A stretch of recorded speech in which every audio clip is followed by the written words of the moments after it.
ආයුබෝවන් යාළුවනේ සාදරයෙන් පිළිගන්නවා තවානෙල්ගේ YouTube නාලිකාවට.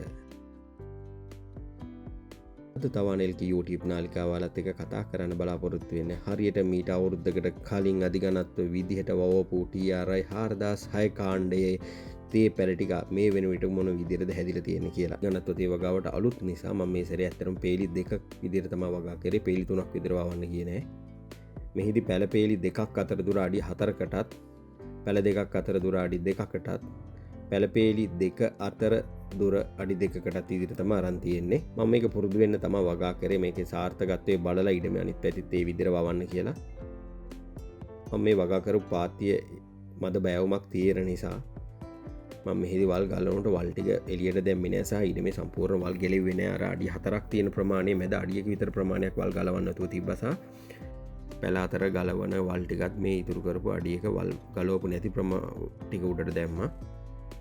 වාසියක් තමා මේක බෑවුමක් තියෙන නිසා සෝදාගෙන යෑමත් අඩු වුණා. කාලයත් අඩු වුණා.